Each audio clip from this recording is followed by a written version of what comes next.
اللہ کا بڑا احسان ہے. اللہ تعالیٰ کا بڑا شکر الحمدللہ. ساری عمر بڑا فعال ہو کے زندگی گزاری. پتہ ہی نہیں تھا تھکاوٹ کو کہتے ہیں.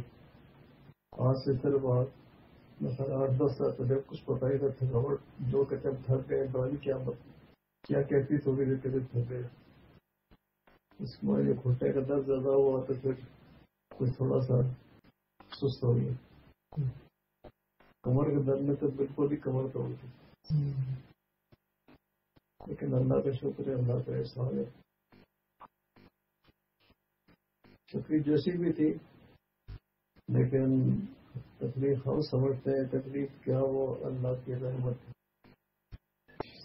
یقیناً رحمت ہے, یقیناً ہمارے لیے بہتری ہے. اور کیا کیا اس کے اندر مسالے ہیں ہم نہیں سمجھ سکتے, نہیں جانتے. بندہ تو کہتا ہے مجھے تکلیف ہوگی اسے کیا معلوم کہ اسے کتنے فوائد اس کے اندر نکل آتے. لیکن سوچنے کی بات یہ ہے کہ جس ذات ہماری طرح تکلیف دی اس نے آرام بھی کتنے دی. سوچنے کی بات ہے. میں حیران تھا اس وقت جب آپریشن کے سلسلے سے گزرا گیا. پہلے تکلیف تھی اسے کتنے لوگ ہمدردی کرنے والے تھے بیچارے. اللہ کا شکر ہے ڈاکٹر صاحب بھی بڑی ہمدرد ملے. انہوں نے پھر ایک اور صاحب ہے جو کہ خاص طور سے اس سرجری کے ماہر ہیں, ان دونوں نے مل کے یہ کام کیا. دونوں بیچاروں بڑے پیار سے بڑی شفقت سے کام کیا اور کسی قسم کی کوئی اس کے اندر کوئی نقص کوئی کمپلیکیشن نہیں. اللہ کا لاکھ شکر ہے. پھر جو ہڈیوں کا آپریشن ہوتا ہے اس کے اندر انفیکشن ہونا ایک عام سی بات ہے. اور ہڈیوں کا انفیکشن تو سال ہر سال چلتا ہے. اللہ کا کروڑ ہاتھ دفعہ ہاتھ اور شکر ہے کہ اللہ کا شکر انفیکشن نہیں ہوا. نہ ہڈی کے اندر ہوا, نہ اوپر کھال میں ہوا, نہ تو کہیں اور انفیکشن ہوا. اللہ کا نام سے اتنے لوگ سارے خدمت کرنے والے تھے, اتنے لوگ سارے خیال کرنے والے محبت کے ساتھ. پھر دوائیوں کا سب مل جا رہا, دوائیوں کا کی تشخیص, اس کے بعد پھر دوائیوں کا اثر ہو جا رہا, مل جانا الگ نعمت. اس کا اثر ہو کوئی کسی قسم کا اس کے اندر کوئی ایسا نہیں کہ راس نہ آئے دوائی. کبھی ایک نعمت کرنے والے کتنی بڑی پھر چمبر کرنے والے. پھر گھر میں آئے تو گھر والوں نے بے انتہا خدمت کی. ماں عمر نے بیچارے نے دن رات ایک کر دیا. قاری صاحب انہوں نے بیچارے نے دن رات ایک کر دیا. اور بہت سے لوگ تھے. اب سب نعمتیں پہ ہیں. کیا انسان کے لگ گئے کیا شکوا کرے کہ ہائے درد. ٹھیک ہے بندہ ہے درد سے ہائے تو کرتا ہے لیکن شکر بھی کرنا چاہیے. میرے بھائی ہیں چھوٹے کراچی میں میڈیسن کے پروفیسر ہیں.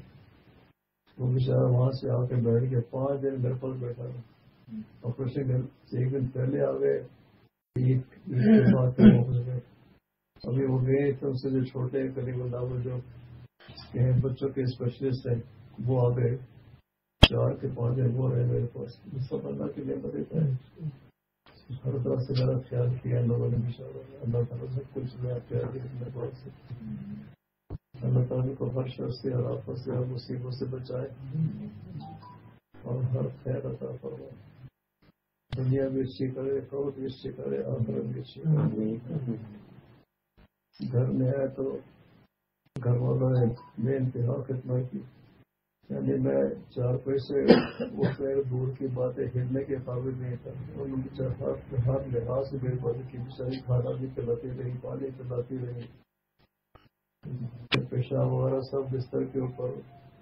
کتنی قربانی ہے لوگ, کتنی قربانی, کتنی بڑی اللہ کی نعمت ہے. بالکل بے لوث خدمت کی. مولانا فضل الرحمان صاحب گنج مراد آبادی رحمۃ اللہ علیہ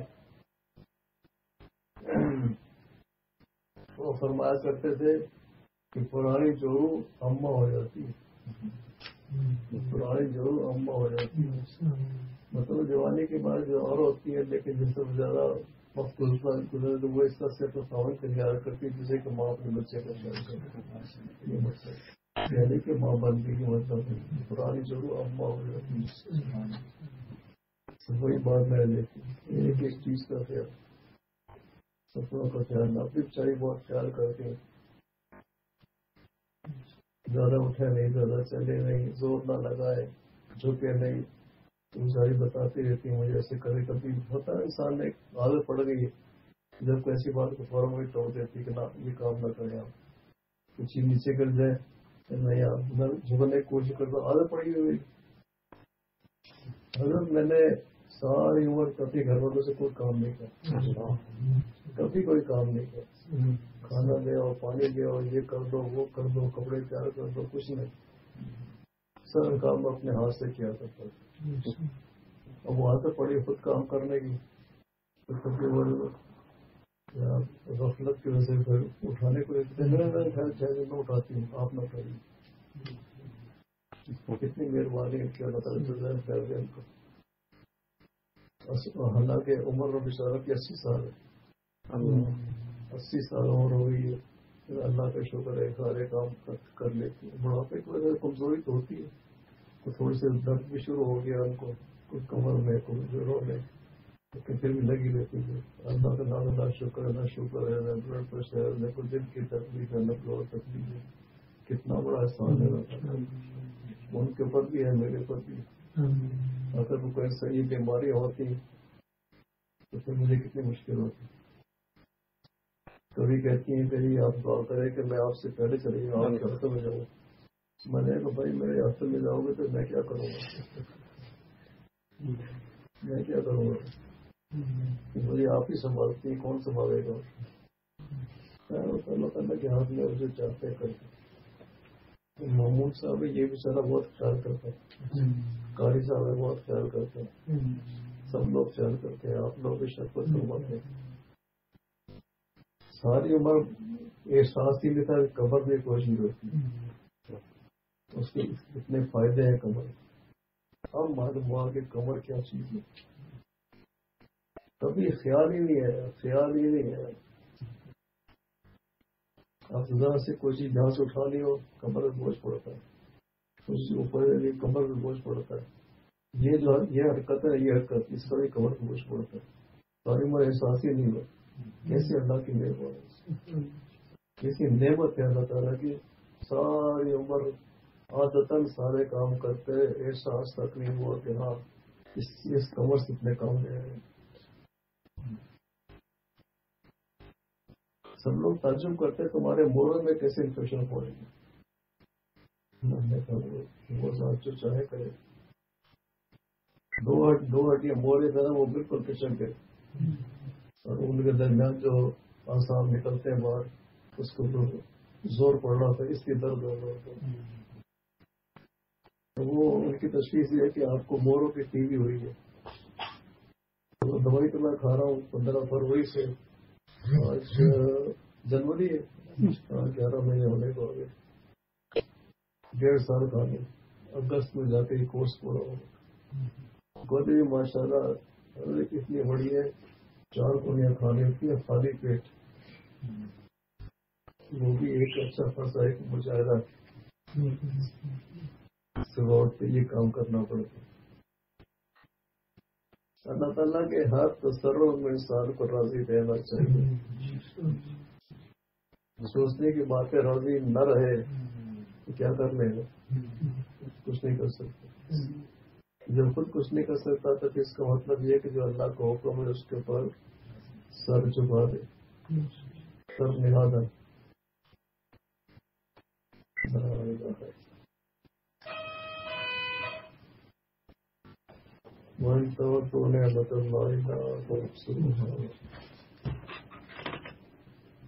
یہ گھٹنے کبھی زندگی بھر کبھی احساس نہیں ہوا کہ گھٹنے سے ہم کتنا فائدہ اٹھاتے ہیں. اب معلوم ہوا کہ اب 2 قدم نہیں چل سکتے بغیر گھٹنے.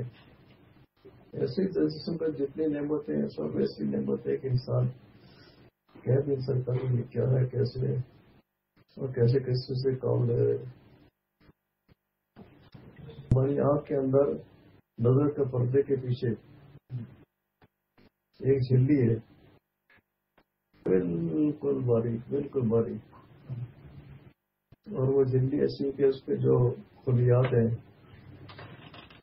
اس کے جو خلیات ہیں ان سے کوئی ایک بھی ختم ہو جائے دوبارہ نہیں بن سکتا وہ.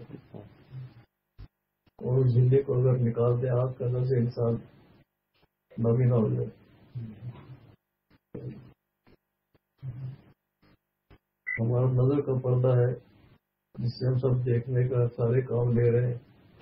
یہ پردہ اتنا باریک ہے، اتنا باریک ہے کہ اس آنکھ سے نظر نہیں آتا، وہ بھی سے نظر آتا. دیکھنا بھائی کون ہے، اور بھی سے نظر آتا. اور اس کو اللہ تعالیٰ نے اس کے 10 تہیں بنائی، ایک کے اوپر ایک، ایک کے اوپر ایک، ایک کے اوپر ایک. 10 تہیں جو ہے وہ ایک رٹنا بناتی ہیں. دیکھیے آپ کتنی چھوٹی سی معلوم ہوتی ہے کہ اتنا چھوٹا سا گیند سے رکھا ہوا ہے.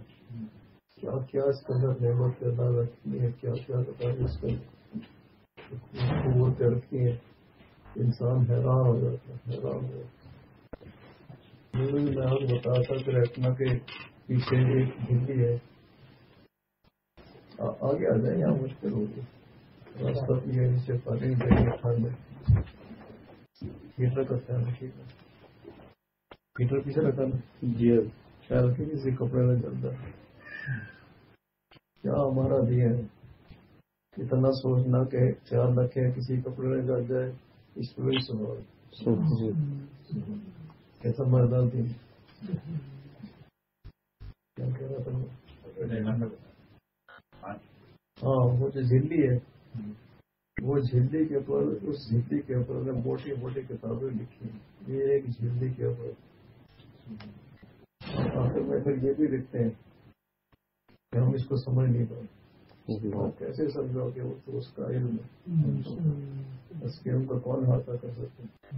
وہ جھلی کا اگر ایک خلی اٹھا کے دیکھے اس کے اندر ایک کائنات بنائی ہے، کائنات بنائی ہے. اور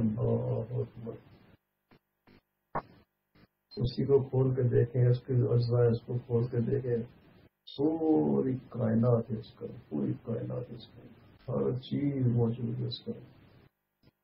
دنیا میں جا کے کیا گھوم پھر کے کیا دیکھیں گے. ہمارے آپ کے اندر ہی بہت کچھ ہے، ہمارے جسم کے اندر ہی بہت کچھ ہے. اگر انسان کے پاس آنکھیں ہوں، انسان نے تھوڑا سا اس کے بارے میں کچھ معلوم کرنے کی کوشش کرے، انسان حیران ہو جائے کہ خدا نے کیا. اسے فرماتے ہیں انسان اپنی آسانی تقریر. جانور کے اندر بھی وہی سہد ہے، ہمارے اندر بھی وہی سہد ہے، لیکن جو سہد خدا نے انسان کو دی ہے وہ اس سے کہیں اعلیٰ ہے. ایسے نہیں کر دیا اپنا انسان کی آسانی تصویر، اچھی بھی نہیں، آسان سب سے اچھی، سب سے اچھی. تو جس مولا کی اتنی نعمتیں ہر وقت ہم کو میسر ہو، ہر وقت ہم کو میسر ہو. یہ تو ہوا ہے جو اس سے ہمارے جسم سے متعلق ہے. اس کے علاوہ ہمارے گرد پیش کی نعمتیں، ہمارے اعزا اقربا، اہل عیال، دوسرے رشتے دار اور محبت کرنے والے لوگ. اس کے علاوہ ہمارے گرد کے جو قرہ ہے ہوا کا، وہ اگر یہ جیسی ہوا ہمارے ارد گرد ہے، آج تک اس کی صاف تو سمجھ میں نہیں آئی. اس کی صاف ہی سمجھ میں نہیں آج تک. یہ سائنسدان ترقی کرتے کرتے کرتے کہاں پہنچ گئے، چاند پہ، مریخ پہ، اور بھی سنا کے جانے کی کوشش کر رہے ہیں. لیکن ذرا سی بات اپنے بارے میں کہ یہ ہوا کیا ہے نہیں سمجھے. آنکھ کے اندر جو مختلف پانی ہے یا مختلف جسے کا پانی ہے، آج تک پوری تحقیق اس کی نہیں ہو سکی کہ یہ چیزیں کیا ہیں. ہم سب دیکھتے ہیں، آج تک کوئی بڑے سے بڑا سائنسدان یہ نہیں بتا سکتا کہ نظر کیا چیز ہے، سماعت کیا چیز ہے، نہیں بتا سکتا. اس پر تب تک قلیل علم ہے ہمارا، اور پھر ہمارے وہ تکبر، میں یہ انسان کی کوئی ہستی نہیں. انسان یہ بہت بڑا سائنسدان تھا، شاید آئنسٹائن تھا. لوگوں نے بڑی اس کی تعریف کی کہ تم نے بہت کام کیا سائنس کے اندر، بڑی بڑی ایجادات ہے تمہاری. اس نے کہا ٹھیک ہے جو آپ پنچی تعریفیں کرتے رہیں، میں یہ سمجھتا ہوں کہ علم ایک بڑا وسیع سمندر ہے اور اس کے کنارے میں بیٹھا میں سیٹوں سے کھیل رہا ہوں. یہ تو دنیاوی علوم ہے، اور جو باطنی علوم ہے اللہ کے لوگ ہیں ان کی کیا کہیں گے. حضور اکرم صلی اللہ علیہ وسلم کے جو ارشادات ہیں، ہر ارشاد کے، ہر لفظ کے، ہر حرف کے اندر کئی علوم ہیں. آپ بیٹا جانتے ہیں اسے بہت بیٹا کئی علوم ہیں.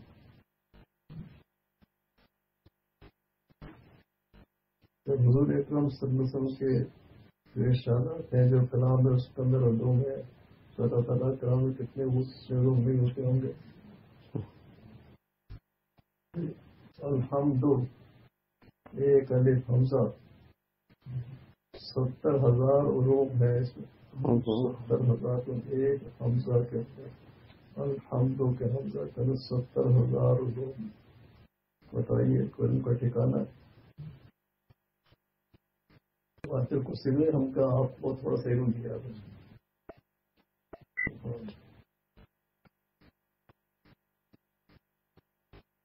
اللہ تعالیٰ ہمیں سمجھنے کی توفیق عطا فرمائے. بتائیں کہاں بٹ کے پھرتے ہیں.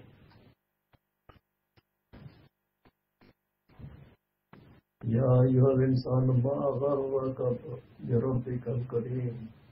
اللہ یہ کہہ رہے ہیں کہاں بھٹکتے پھرتے ہو. یا ایھا الانسان ما غرک بربک الکریم. رب قہار نہیں کہا، رب کریم کا. یا ایھا الانسان ما غرک بربک الکریم الذی خلقک پھر فسواک پھر فعدلک. اب یہاں سے مفسرین حضرات علماء اس کو صحیح بیان کر سکتے ہیں. میں تو اپنے فہم کے مطابق ہی بات کروں گا. الذی خلقک، ایک چیز ہے خلق، ایک ہے اس کو سنوارنا، ایک ہے اس کو فعدلک، اس کو ایک شکل دینا. اگر ہمیں یہ تو بولا کہ یہ بچے کی پیدائش کیسی ہوتی ہے، ہم حیران ہو جائیں. ایک طرف پیڑا ہے، ایک طرف انڈا ہے. ان دونوں کے ملاپ سے اللہ تعالیٰ کیسی صورت بنا دیتے. ایک سیل کے 2 سیل ہوئے، 2 کے 4 ہوئے، پھر بڑھتے بڑھتے 8 ہوئے، 16 ہوئے. ہر سیل 2 میں تقسیم ہوتا ہے. جب تقسیم ہو گیا تو اس کے بعد نسل بڑھتے گئے تو ٹھیک ہے، وزن قدر بڑھتے گئے تو ٹھیک ہے. لیکن ان کو خاص قسم کے وہ لوتھڑے میں کون شکل دیتا ہے. اس لوتھڑے میں کی شکل کون بناتا ہے؟ اللہ بنا رہے ہیں. ہے تو دنیا میں جو آ کے کہے کہ یہ ہم نے کیا ہے. کوئی ساز بنا کے کہتے کہ اس کو ہم آپریٹ کرتے ہیں. کوئی کچھ نہیں کر سکتے. سب اللہ تعالیٰ کرتے ہیں. فسوا کا مطلب ہے کہ جتنی بھی چیزیں ہیں جسم کی وہ الگ الگ ہمبر آتے ہیں. ہم جانتے ہیں کہ اس کو الگ الگ کیسے کر رہا ہے. اور یہ نہیں کہ ہم اس وقت مصروف ہوتے ہو، نہیں، ہم مصروف نہیں ہوتے. ہم نے ایک حکم دے دیا، کون بات ختم ہو گئی. دنیا میں نظیر موجود ہے، کمپیوٹر استعمال کرتے ہیں، صرف ایک بٹن دباتے ہیں، باقی کام خود ہو جاتے ہیں. وہ تو اللہ تعالیٰ ہے. وہ تو اللہ تعالیٰ ہے. ہم نے کہہ دیا کون سب کچھ خود ہی ہو جاتا ہے. اتنی بڑی جو کائنات بنائی ہوئی کون کہنے سے ہو گئی. کتنے بڑے قادر مطلق ہیں. ایک ذرا سا چھوٹا سا ذرہ بنایا، اس ذرے سے ساری کائنات بنائی. یہ زمین، یہ آسمان، یہ ستارے، چاند، سورج، سب کچھ اسی ایک ذرے سے بنا. کتنی قدرت ہے. انسان کے اندر بھی یہ فرق پیدا کیا. اس کے بعد اب دونوں جو سیل ہیں ان کے اندر جان کس نے ڈالی؟ ایک چھوٹی سی بات دیکھیے، ہم لوگ کھانا کھاتے ہیں، کبھی دانت کے سامنے ہاتھ رکھ کے دیکھیں ہوا گرم آتی ہے. کبھی ہم نے سوچا ہے یہ کھانا کھانے سے گرم ہوا کیسے بن گئی؟ ہوا گرم کیسے ہوئی؟ خون ہے جب نکلتا ہے کسی کا ہاتھ میں پڑ جائے گرم ہوتا ہے، تو خون میں گرمی کون پیدا کرتا ہے اور کیوں پیدا کرتا ہے؟ کیا فوائد ہے اس کے؟ پھر یہ جو ہمارا جسم ہے صرف ایک جسم نہیں بلکہ جتنے بھی ہمارے سیل ہیں سب کی سطح کے اوپر ان کے اندر بجلی ہے، کرنٹ ہے، باقاعدہ کرنٹ ہے، باقاعدہ کرنٹ ہے۔ یہ کون پیدا کرتا ہے؟ اس کرنٹ کو کنٹرول کون کرتا ہے؟ اتنا کنٹرول، اتنا نفیس کنٹرول ہے، اتنا باریک کنٹرول ہے کہ یہ انسان کے بس کی بات ہی نہیں، اتنا نفیس کنٹرول ہے۔ اور مستقل جب انسان کے اندر جو سیل آ گئے اس کے اندر وہ کرنٹ پیدا ہو گیا، اب وہ کرنٹ جو ہے وہ سیل بڑھتے گئے، کرنٹ بھی بڑھتا گیا، کام بھی ہوتے گئے، سارے ہوتے گئے، اور سب ہوا گیا۔ اس کے بعد ایک وقت آتا ہے کہ پھر انسان کے جو اعضاء ہیں وہ الگ الگ بننا شروع ہوتے ہیں، جو بڑھتے ہوتے ہیں، بڑھتے رہتے ہیں، بڑھتے جاتے ہیں، پھر جا کے 3 مہینے کی عمر تک جا کے بچے کے اعضاء سارے بن چکے ہوتے ہیں، پھر اللہ میں روح ہو گئے تھے۔ 3 ماہ کی عمر میں جا کے پھر بچے کی جو دل ہے اس کو بڑھنا شروع کر دیتا ہے، یعنی زندگی کے آثار آ گئے۔ زندگی کا آثار کیسے آئے؟ روح سے۔ مطلب تو ہم گوشت کے لوتڑے تھے، ٹھیک ہے، شکر بن گئی جیسی کرتی ہے، لیکن اللہ میں روح پھونکی، روح پھونکی، جان آ گئی۔ سوچنے کی بات ہے، سوچنے کی بات۔ اگر ہم بھی اللہ تعالیٰ کی محبت اس کو اپنے اندر ڈال لیں، ہمارے اندر بھی جان آ جائے گی۔ ہمارے دل مردہ ہو چکے ہیں، ہمارے دل مردہ ہو چکے ہیں۔ اس دل کو زندہ کرنے کے لیے ہمیں کیا ضرورت ہے؟ ذکر اللہ، اللہ کا ذکر، اللہ کا ذکر کریں گے۔ ذکر کرتے کرتے پھر ہمارے دل کے اندر اللہ کی محبت آئے گی۔ جب محبت آئے گی ذکر کی برکت سے، پھر انشاءاللہ تعالی ہمارے جو روح ہے وہ روح بن جائے گی، اس میں جان آ جائے گی۔ اب بھی ہے روح، لیکن ہم نے اپنے روح کو خراب کیا ہوا ہے، ہم نے اپنے روح کو منتمل کیا ہوا ہے۔ اس روح کے جان ڈالنے کا طریقہ کیا ہے؟ ذکر اللہ، اپنی مرضی سے نہیں، ان لوگوں سے پوچھ کے، اپنی مرضی سے نہیں۔ اب دیکھیے ہزاروں قسم کی دوائیں مارکیٹ میں ملتی ہیں، کوئی آدمی بیمار ہو اپنی مرضی سے دوائی لے کے استعمال کر سکتا ہے؟ نہیں، ڈاکٹر کے پاس طبیب کو جانا پڑے گا، وہ بتائے گا کہ اس مرض کی یہ دوا ہے۔ یہ حضرات جو ہیں یہ ہماری حالت کو دیکھ کر، ہماری طبیعت کو دیکھ کے پھر ذکر تجویز کرتے ہیں۔ جو ذکر ہے وہ ہر شخص کر سکتا ہے، لیکن جو اور آگے کے ذکر ہے وہ اس کے لیے پھر یہ باطنی طبیب علم کی ضرورت ہوتی ہے۔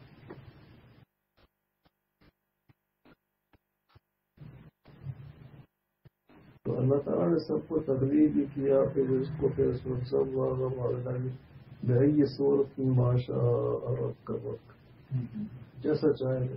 اب دیکھیے دنیا کے اندر ساری دنیا پھر جائیے، 2 آدمیوں کی شکل ایک جیسے نہیں ہو سکتی۔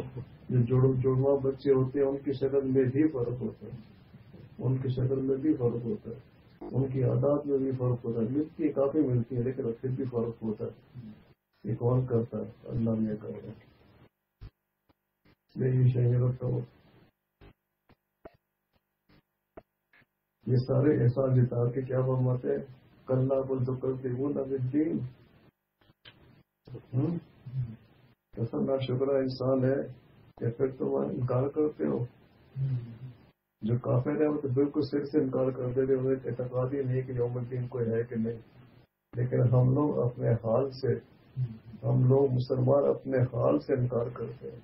ہماری حالت سے معلوم ہی نہیں ہوتا کہ ہمیں کو آخرت کا فکر ہے۔ جن کو آخرت کا فکر ہوتا ہے ان کے طور طریقے الگ ہوتے ہیں، ان کے کام ہی الگ ہوتے ہیں۔ دنیا میں رہتے ہیں، سارے کام کرتے ہیں، لیکن دل ایک جگہ اٹکا ہوا ہے۔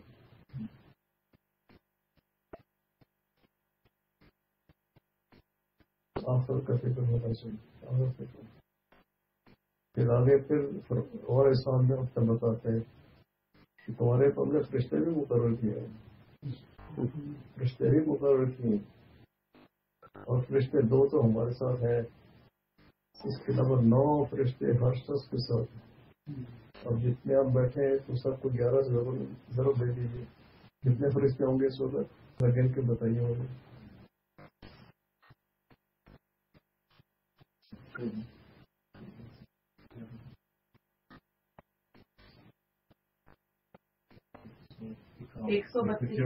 جی 154 کتنے 114 154 فرشتے بھی بیٹھے ہیں۔ ہم لوگ کتنے 14 154 اور 14 کتنے ہو گئے؟ اتنے لوگ اس وقت یہاں موجود ہیں، وہ کیسے سنبھال گئے؟ یہ اللہ کی قدرت، ٹھیک ہے۔ ان نارے کلاحین کرامن کاتبین، یہ لوگ بتا رہی ہے بہت قریشی ہو جائے لکھے کہ 9 محافظ فرشتے ہر جگہ موجود ہیں۔ یا نمونہ تفعلون، یا نمونہ ما تفعلون، یہ مت سمجھنا کہ تم کر رہے وہ سب خاموشی سے کر رہے، کسی کو نہیں پتا۔ ہم نے 2 بندے بٹھائے ہوئے، ہم نے 2 فرشتے بٹھائے ہوئے، ان کو سب معلوم تم کیا کر رہے ہو، سب لکھ رہے ہیں، یہ بھی لکھ رہا ہے، یہ بھی لکھ رہا ہے۔ جو کام ہم کرتے ہیں فوراً اسی وقت لکھا جاتا ہے۔ یہ جاسوس دنیا میں پھرتے ہیں، وہ اتنا جاسوسی نہیں کر سکتے کہ جس درجے کی جاسوسی کے لوگ یہ کرتے ہیں دونوں۔ پھر وہاں جب آ جائیں گے وہاں سب کھل جائے گا، دفتر کھل کے سامنے آ جائے گا۔ کون سے پودے کے اندر ہے کہ نامہ وال کھول کے رکھ دیں گے؟ شاید تم خود بند پکڑ رہے میں ونخرج له يوم القيامة كتابا يلقاه منشورا۔ خود پڑھ لو، خود ہی فیصلہ کر لو، ہم نہیں کرتے فیصلہ، تم خود اپنے تمہارے سامنے نام والے زندگی بھر جو کچھ بھی کر کے آئے ہو تمہارا نام اعمال تمہارے سامنے، تم خود ہی فیصلہ کر لو کہ تم کیا کرتے ہیں یا کیا کرنا چاہیے۔ اللہ جزائے خیر کے ہمارے بزرگوں کا مفتی صاحب رحمۃ اللہ علیہ، مفتی صاحب سے مطلب مفتی محمد صاحب رحمۃ اللہ علیہ، کوئی بھی دنیا کا مفتی ہونا، مفتی شفیع صاحب کا نام لوں گا، مفتی عبدالقادر صاحب کا نام لوں گا، لیکن جب سے مفتی کہوں تو اس کو مطلب ہے مفتی حسن صاحب میرے شیخ اول۔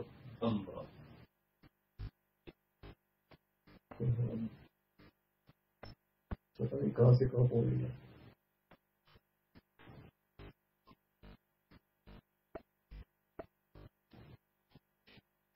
دار فانی سے تجھ کو ہے جانا ایک دن، دار فانی سے تجھ کو جانا ایک دن، صبر میں ہوگا ٹھکانا ایک دن، منہ خدا کو ہے دکھانا ایک دن، اپنا دفتر میں گوانا ایک دن، ایک دن مرنا ہے آخر موت ہے، کر لے جو کرنا آخر موت۔ بڑے سے بڑا آدمی، دنیا کا امیر ترین آدمی، عہدے کے لحاظ سے اونچا آدمی، آنکھ بند ہوئی تو کہاں چلا گیا؟ ساتھ کیا جاتا ہے امر۔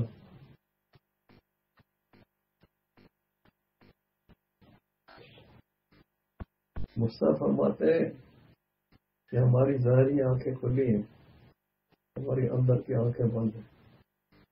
جس دن یہ آنکھیں بند ہوگی اسی دن یہ آنکھ کھل جائے گی۔ انسان دیکھ لے گا، اس دل کی آنکھ سے دیکھے گا کہ میں کیا کرتا رہا، حقیقت کھل گئی نا، سامنے آ گئی، پھر سے ہائے میں کیا کرتا رہا، مجھے کیا کرنا چاہیے، پھر افسوس کرنے کا کوئی فائدہ نہیں۔ فرماتے تھے کہ آج وقت ہے، آج خیال کرو کیا کرنا چاہیے کیا نہیں کرنا چاہیے۔ بندے کی بندگی، بندے کے اندر انسانیت تبھی آتی ہے جب وہ سمجھے کہ مجھے کیا کرنا ہے اور کیا نہیں کرنا ہے۔ بس ہر وقت یہ سامنے رکھے میرے اللہ کو مجھے کیا حکم ہے۔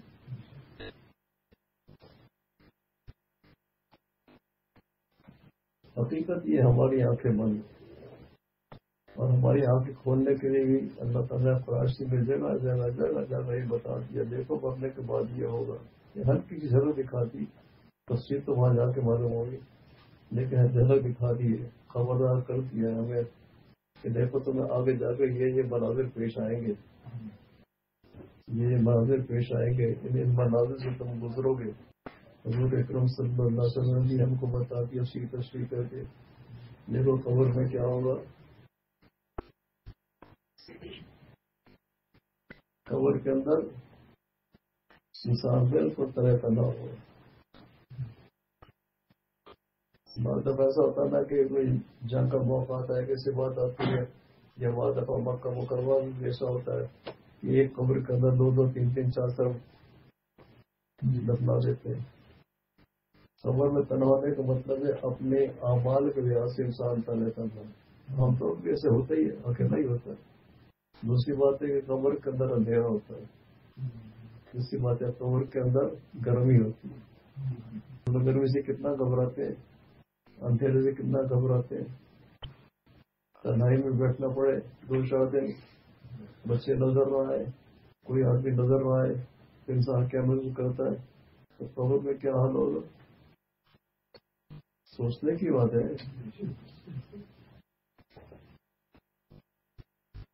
ہمارے مولانا عبدالحکیم صاحب فرمایا کرتے تھے کہ اللہ تعالیٰ نے 3 گھر بنانے کے لیے بھیجا تھا ہمیں، دنیا کا گھر بھی بناؤ، قبر کا گھر بھی بناؤ، آخر کا گھر بھی بناؤ۔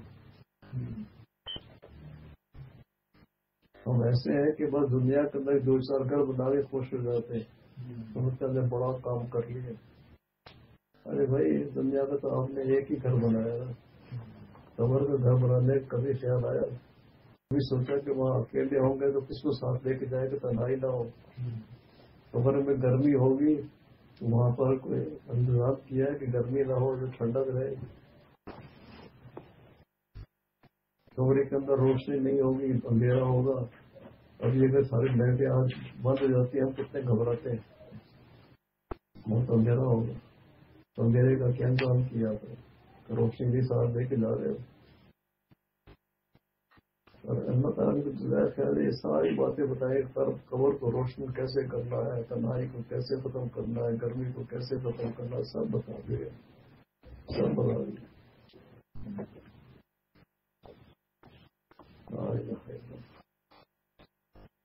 امان لے کے جائیں گے تو امان ہمیں تنہائی رہ جائیں گے۔ صرف یہ قرآن شریف کے والے کے اندر آتا ہے، میں کہتا ہوں غلطوں کی طرف بتا دیا، اور زندگی میں غلطی کے امکانات بہت زیادہ ہے۔ صرف یہ قرآن شریف ایسا ہے کہ جس وقت انسان کو قبر میں دفن کیا جاتا ہے وہ سر کی طرف سے وہ اندر داخل ہو جاتا ہے، جو بھی صورت اللہ تعالیٰ دیتے اس کو بھی قرآن شریف وہ داخل ہو جاتا ہے، تو وہ جا کے پھر مردے سے کہتا ہے کہ تم گھبراؤ نہیں، میں تمہارے ساتھ ہی رہوں گا۔ منکر نکیر آئیں گے سوال جواب کرنے کے لیے، تو وہ ان کو قریب نہیں آنے دے گا، ادھر سے آ جائے گا قرآن شریف، نہیں میں اپنے دوست کو نہیں چھوڑوں گا۔ جب وہ دوسرے سے آئیں گے ادھر سے آ کر ان کو منع کرے گا کہ میں نہیں چھوڑوں گا دوست، آرڈر بن جاتا ہے قرآن شریف اس مردے کے رشتہ درمیان آرڈر بنا دیتا ہے۔ قرآن شریف کہتا ہے کہ اچھا تمہیں اللہ نے حکم دیا ہے کہ جا کے سوال جو اچھا سر تو پوچھ لو سوال، کہ میرا دوست تم کو صحیح جواب دے گا۔ جب سوال جواب ہو جاتے ہیں تو اس کے بعد پھر اس کے چلے جاتے ہیں، تھوڑی دیر کے اندر یہ قرآن شریف ہے یہ بھی چلا جاتا ہے، تھوڑی دیر میں پھر واپس آ جاتا ہے، پھر آ کے کہتا ہے مردے سے کہ میں اتنی دیر چلا گیا تم گھبرائے تو نہیں، مشکل تو نہیں ہوئی، حالانکہ بس ایک آدھ میں گیا اور آیا، وہاں دیتی رہتے ہماری طرح ہی کہ سر میں آتا ہوں، پتہ نہ تھا کہ گھنٹے 2 گھنٹے میں آئے نہیں اور آ جاتا ہے، پھر کہتا ہے کہ تم گھبرائے تو نہیں، تمہیں کو مشکل تو نہیں ہوئی، پھر کہتا ہے میں گیا تھا اللہ کے پاس اور اللہ سے تمہاری کچھ چیزیں لے کے آیا، صرف قرآن شریف کی تلاوت ہے، باقی تو جو ہمارے وہ الگ ہے، یہ تمہارے لیے کپڑے لے کے آؤ، جنت کے کپڑے ہیں، 2 کپڑوں کو پہن لو، میں تمہاری جنت کی خوشبوئیں لے کے آیا، یہ خوشبوئیں تم کو دیتا ہوں، یہ سونگتے رہو، چنبیلی کے 2 پھول ہیں، ایک اس سطنے کے سامنے ایک سامنے رکھ دیتا ہے، بس جب تک قیامت قائم نہیں ہوگا تم یہ خوشبو سونگتے رہو۔ پھر کہتے تمہارے میں روشنی بھی لے کے آئے، وہ دیکھو سامنے کیا نظر آ رہا ہے، وہ بندہ دیکھتا ہے کنجر بھائی واہ کیا عجیب منظر، وہاں سے ٹھنڈی ہوائیں آ رہی ہیں، خوشبوئیں آ رہی ہیں، خوشبو آ رہی ہے، صرف 5 شیخیں تلاوت، باقی جو ہمارے ہوتے ہیں مطلب ان حضرات نے ہم کو سب بتا دیا ہے کہ قبر کے اندر تنہائی کا کیا علاج ہے، گرمی کا کیا علاج ہے، اور تنہائی کا کیا علاج ہے، سب بتا دی.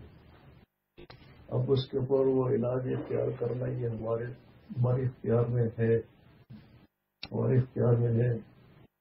جب یہ آنکھیں بند ہوں گی دوسری آنکھیں باطن کی کھلیں گی تو پھر تو سوائے حسرت اور افسوس کے کچھ نہیں ہوتا. ہم کو چاہیے کہ ہم اپنے آنکھیں آج کھول لیں.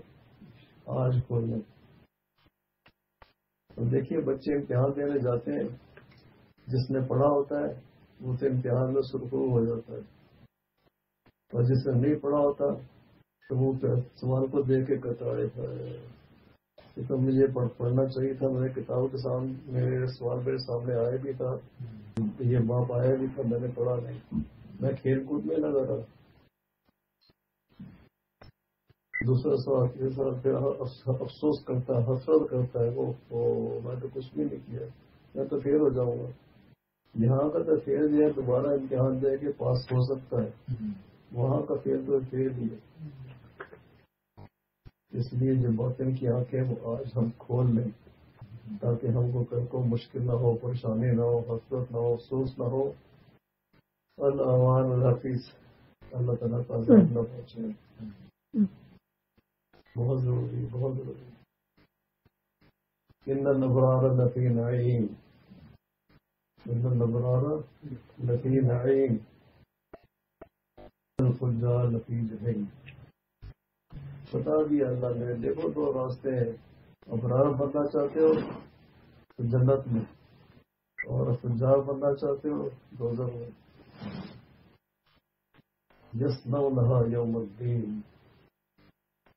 ہمارا اصول پکا ہے، آج تم عیش کرنا چاہتے ہو کر لو، تمہیں وقت دیا ہوا ہے ہم نے، لیکن کل کو یہ تمہیں نتیجہ بھگتنا ہے.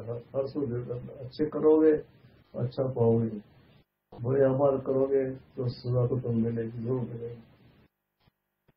یہ جتنے بھی اعمال ہم کرتے ہیں یہ سب کے سب یہ آگ ہے. جھوٹ بولتے ہیں، غیبت کرتے ہیں، بدنگاہی کرتے ہیں، اس میں جتنے بھی کام کو حب دنیا ہے، حب مال ہے، حب چار ہے، کینہ ہے، تکبر ہے، بغض ہے، حسد ہے، یہ سب کے سب جتنے بھی سب کے سب آگ ہیں.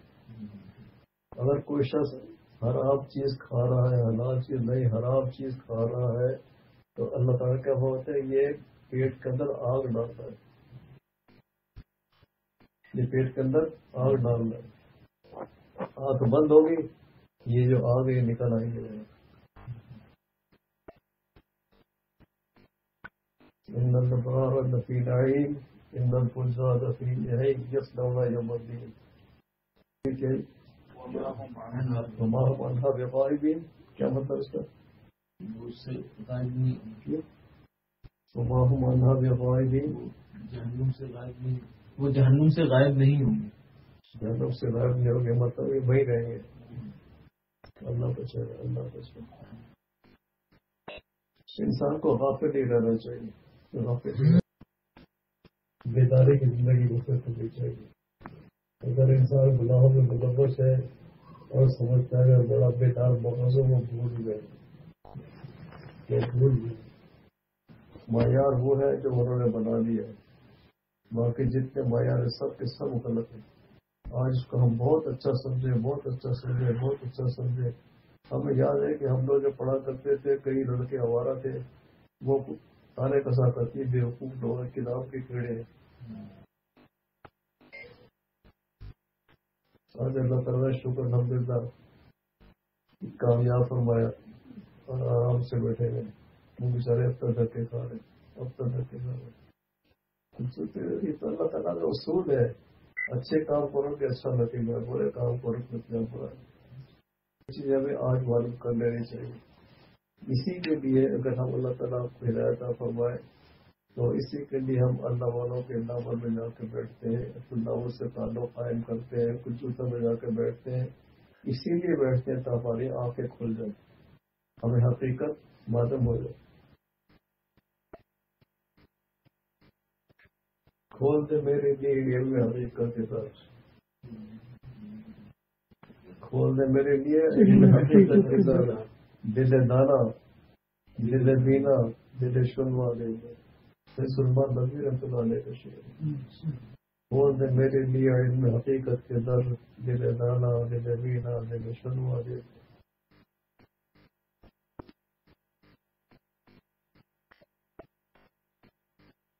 اللہ نصیب فرمایا، اللہ نصیب فرمایا۔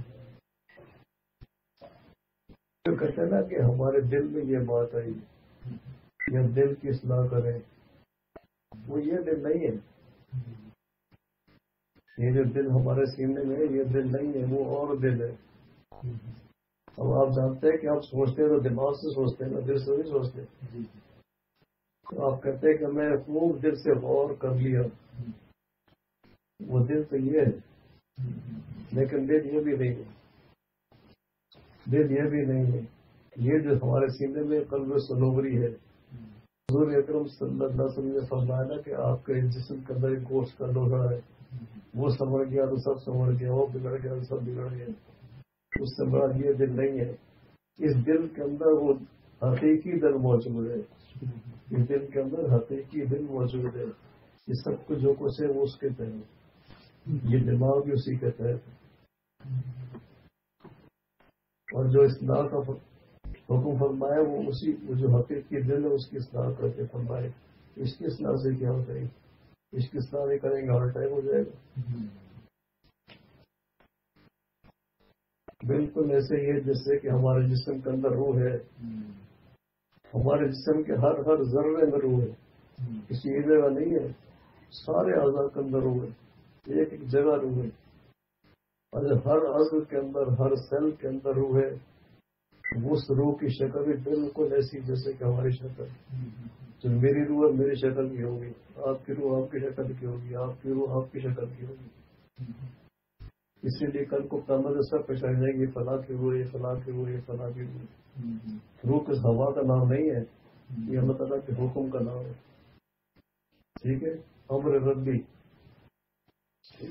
کیا امر ربی ہے۔ یہ روح جو ہے یہ ہر ایک کی الگ الگ ہے۔ اسی طرح کے جسم کی قلب کی جو روح ہے وہی حقیقی قلب وہ ہے، یہ تو صنوبری قلب ہے۔ یہ صنوبری قلب کی، اس جگر کی، گردوں کی، یہ اعضاء کی، ہاتھ کی، پیر کی، ہم کتنی حفاظت کرتے ہیں۔ کبھی روح کی حفاظت کا بھی خیال آیا، کبھی یہ بھی خیال آیا کہ روح کو تقویت کیسے پہنچائے۔ دن میں 3 دفعہ کھانا جسم کے اندر ڈال کے تب جسم کو قوت دیتے ہیں تاکہ ہماری جسمانی قوت صحیح رہے۔ روحانی قوت کبھی کبھی خیال آیا ہمیں۔ بھگوان دائی اللہ ہوں گے، حضرت ڈاکٹر صاحب اللہ نے فرمایا کرتے تھے بھائی صبح اٹھتے ہو ناشتہ کرتے ہو، جسم کو غذا پہنچاتے ہو، اور بھائی ایسا کرو اس سے پہلے روح کو بھی ناشتہ کرا دو۔ روح کا ناشتہ کیا ہے؟ اپنے اٹھے، فجر کی نماز پڑھی، اللہ توفیق دے اس سے پہلے ہم تہجد کی نماز پڑھی، یہ سب روحانی غذا ہے، سب روحانی غذا ہے۔ فجر کی نماز سے فارغ ہو کے پھر آپ نے اپنے معمولات ادا کیے، فراشی اور پڑھائی مولانا قبول پڑھی، اور اس کا ذکر اذکار کیے، اشراق پڑھی، یہ سب روحانی غذا ہے۔ اشراق پڑھ کے گھر آئیے، آپ جسم کو غذا پہنچائیے۔ تو جو ذکر اللہ ہے یہ روحانی غذا ہے، اللہ کا ذکر یہ روحانی غذا ہے۔ اور ذکر سے مراد ذکر لسانی ہی نہیں ہے، ذکر سے مراد ذکر لسانی ہی نہیں ہے، ذکر لسانی تو ہے ہی ہے۔ وہ میرا کہنے کا مطلب یہ نہیں ہے کہ ذکر لسانی کو کم تر چیز ہے، نہیں، کم تر چیز تو نہیں ہے، بالکل نہیں۔ سبحان اللہ کہنے پر کتنا اجر ہے، الحمد للہ کہنے پر کتنا اجر ہے، لا الہ الا اللہ، اللہ اکبر، اس کا وجہ ہم سوچ بھی نہیں سکتے، سوچ بھی نہیں سکتے۔ یہ سب روحانی غذائیں یہ لیتے رہنا چاہیے۔ پھر ایک ذکر قلبی ہے، ذکر قلبی یعنی کہ دل کو دھڑکن کرنا شروع کر دیتا نہیں، ذکر قلبی کا مطلب یہ ہے کہ انسان توجہ سے ذکر کرے، جو ذکر لسانی ہے وہ توجہ سے کرے۔ ایک ذکر حقیقی ہے، ذکر حقیقی یہ ہے کہ جس وقت جو حکم ہو وہ کام انسان کرے۔ تو میں سو جاؤ یہ بھی ذکر ہے، حکم ہوا اٹھ جاؤ یہ بھی ذکر ہے، حکم ہوا کھاؤ، اللہ کا حکم آ گیا کھاؤ، کھاؤ یہ بھی ذکر ہے، پیو یہ بھی ذکر ہے، اہل و عیال کے حقوق ادا کریں یہ بھی ذکر ہے، ماں باپ کی خدمت کریں یہ بھی ذکر ہے، اپنے نوش کے لیے اپنے معاش حاصل کرنے کے لیے باہر جا رہے ہیں، سارے پھرتے رہتے ہیں، 10 سے سب میں وہ کاروبار کے سلسلے میں، نوکری کے سلسلے میں وہ بھی ذکر ہے، بشرطے کہ ہماری نیت درست ہو، ہماری نیت درست ہو کہ میں کھا رہا ہوں اللہ کا حکم ہے، میں پی رہا ہوں اللہ کا حکم ہے، بچوں کے پاس بیٹھا ہوں اللہ کا حکم ہے، ماں باپ کی خدمت کر رہا ہوں، ان کے حقوق ادا کر رہا ہوں اللہ کا حکم ہے، عزیز اقربا کے حقوق ادا کر رہا ہوں اللہ کا حکم ہے۔ اب کوئی شخص فوت ہو گیا، میں اس کی عیادت کے تعزیت کے لیے جا رہا ہوں اللہ کا حکم ہے، کوئی بیمار ہو گیا عیادت کے لیے جا رہا ہوں اللہ کا حکم ہے، میں اب باہر کمانے کے لیے جا رہا ہوں، 2 پیسے کما کے لاؤں گا، اپنے حقوق ادا کروں گا، اپنے بیوی بچوں کے حقوق ادا کروں گا، یا اور جو لوگ ہیں جن کا میرے ذمہ حق ہے، تو یہ بھی ذکر ہے، یہ بھی عبادت، سب عبادت، سب ذکر، یہ ذکر حقیقی یہی، ٹھیک ہے نا؟ ایک آپ تو سمجھیں گے ان کو سے مشکل نہ ہو، ایک ذکر روحی بھی ہوتا ہے، اس کا تصور نہ کیجیے گا، بڑے بڑوں کو بھی حاصل نہیں ہوتا، بس صرف ایک بزرگوں سے بات سنی ہوئی تو عرض کرتا والا تو بھی کبھی ایسا ہو جائے اچھا ہے۔ جب انسان ذکر میں مصروف ہوتا ہے، جب انسان ذکر میں مصروف ہوتا ہے اور توجہ کے ساتھ ذکر کرتا ہے، یعنی اس کو معلوم ہوتا ہے کہ میں اس وقت لا الہ الا اللہ کہہ رہا ہوں، اور کس کے سامنے کہہ رہا ہوں؟ اللہ کے سامنے کہہ رہا ہوں۔ کس نے سکھایا ہے؟ حضور اکرم صلی اللہ علیہ وسلم۔ کس نے سیکھا؟ اللہ تعالیٰ سے۔ کس کے ذریعے سے آیا؟ جبریل السلام کے ذریعے سے۔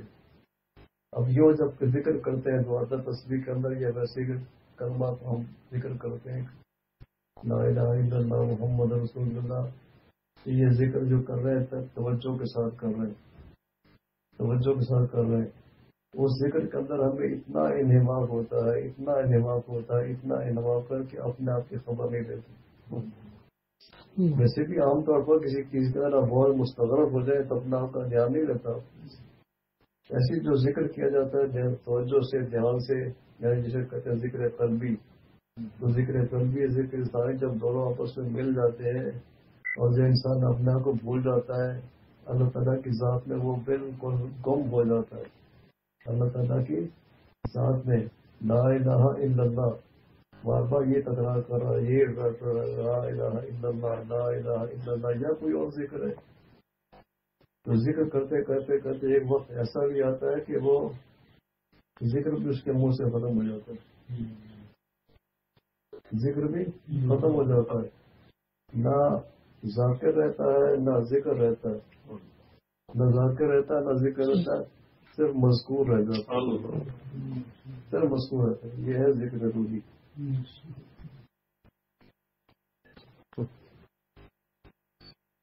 تو اللہ میرے پاس پڑھنا کیا مشکل ہے، لا الہ الا اللہ 2 ضربے لگائے پہنچ گئے، نہیں ایسا عجیب کلمہ ہے لا الہ الا اللہ محمد رسول اللہ، سارا دین اس کے اندر آئے، پوچھیے لوگوں سے، تشریح کریں گے کئی مہینے ایک سال تشریح کرتے رہیں گے تب بھی ہماری سمجھ میں نہیں آ رہی سارا دین کیسے آ گیا۔ مختصر صاحب کے بولتا ہوں لا الہ الا اللہ کیا مطلب ہے؟ اللہ کے سوا کوئی معبود نہیں، الہ وہی ہے، توحید سیکھ لی، پھر جب وحدانیت سمجھ میں آ گئی اس کے بعد پھر آگے چلیے، اب کیا کرنا وحدانیت، اب اسی سے پوچھو کیا کرنا، ہم تو ناقص ہیں، ہمارا دماغ ناقص ہے، ہماری عقل ناقص ہے، ہمیں کیا معلوم کیا کرنا، یہ اللہ بتائیے کیا کرنا، نہیں میں ہر ایک کو نہیں بتاؤں گا، ہم نے رسول بھیج دیے، جاؤ سے پوچھو کیا کرے گا۔ حضور اکرم صلی اللہ علیہ وسلم محمد رسول اللہ، اب ان سے پوچھیے کیا کرنا ہے، زندگی کیسے گزارنی۔ لا الہ الا اللہ کے اندر وحدانیت بھی آ گئی اور سارا سلوک بھی آ گیا، سارا سلوک اس کے اندر آ گیا۔ لا الہ الا اللہ، اپنی ایک لا الہ الا اللہ کے آگے بہت بڑی بات کہہ دی، بہت بڑی بات کہہ دی ہم کو، چونکہ وہ ہمارا فہم ایسا نہیں ہے۔ اللہ نصیب فرمایا لا الہ الا اللہ کہنا بہت بڑی بات ہے، بہت بڑی بات ہے، اور بڑے اعزاز کی بات ہے ہمارے لیے، بڑی سعادت کی بات ہے کہ ہمارے منہ سے یہ کلمہ نکل گیا۔ ہماری تو زبان، ہمارا دل، ہمارا جسم، ہمارا سارے جتنے بھی اعضاء ہیں سارے اتنے ناپاک ہیں، اتنے گندے ہیں، اتنے غلیظ ہیں، اس سے ایسا پاک نام منہ سے نکل جائے۔ 1000 بار بشم دہن زبر سے بلا ہنوز نام تو گفتن کمال بے ادبی۔ یہ تو جو کچھ اللہ تعالیٰ توفیق دے رہے یہ ان کی مہربانی ہے، ان کی عطا ہے۔ تو ذکر کر کے یا کوئی نیک عمل کر کے انسان کبھی نہ سوچے کہ یہ میں نے کیا، نہیں، ان کی عطا ہے، وہ کرا رہے ہیں، وہی کراتے ہیں۔ لا الہ الا اللہ کہنے سے وحدانیت بھی ہو گئی، اس کا اقرار بھی ہو گیا اور سارا سلوک بھی آ گیا، لیکن جب تک محمود جاؤ گے آپ بھی پتہ کرنا جا کے، جب تک محمد رسول اللہ نہیں ہوگا کام نہیں بنے گا۔ سنت لا الہ الا اللہ ساری شریعت، محمد رسول اللہ ساری سنت، شریعت و سنت مل کے آپ کا دین مکمل ہو گیا۔ بتائیے کیا ہے لا الہ الا اللہ محمد رسول اللہ کرنا؟ یہ تو وہ چیزیں جو مجھ جیسے جاہل آدمی کے ذہن کے اندر آ گئی، ورنہ یہ حضرات صاحب کو پتہ نہیں کیا کیا چیزیں بتائیں گے۔ لہرتے بہتے نظر ہے جن کو اللہ تعالیٰ بڑے بڑے روم عطا فرمائے، وہ جانتے لا الہ الا اللہ محمد رسول اللہ کا کیا کیا چیزیں ہیں، کیا رموز ہیں، کیا اسرار ہیں۔ اللہ مطلب یہ کہ ہمیں تو ذکر کرتے رہنا چاہیے، ذکر رسالی بھی، ذکر قلبی بھی، ذکر حقیقی بھی، مولانا مسیح اعظم آتے ہیں ذکر حقوقی بھی، حقوق ادا کرنا بھی ذکر ہے، حقوق ادا کرنا وہ بھی ذکر ہے۔ حضرت تھانوی رحمۃ اللہ علیہ نے یہاں تک لکھا ہے کہ آپ قربت حاصل کرتے ہیں اپنی بیوی سے، آپ کو اجر ملتا ہے، جب اجر ملتا ہے تو قرب بھی حاصل ہوتا ہے۔ کہاں سے لائیں گے ایسا دین؟ کہاں سے لائیں گے ایسا دین؟ کون دے گا ایسا دین؟ تو مسلمان کے لیے تو ہر کام بشرط اس کی نیت درست ہو، الاعمال بالنیات، نیت درست ہو، اس کی زندگی کا ایک ایک لمحہ دین ہے، ایک ایک لمحہ اجر ہے، ایک ایک لمحہ قرب کا ذریعہ ہے۔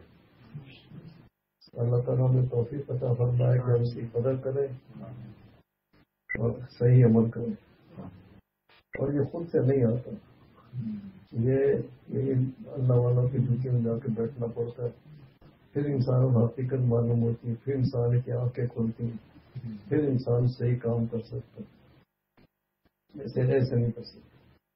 علم کا حاصل کرنا اور چیز ہے، علم کے اوپر عمل کرنا وہ اور چیز۔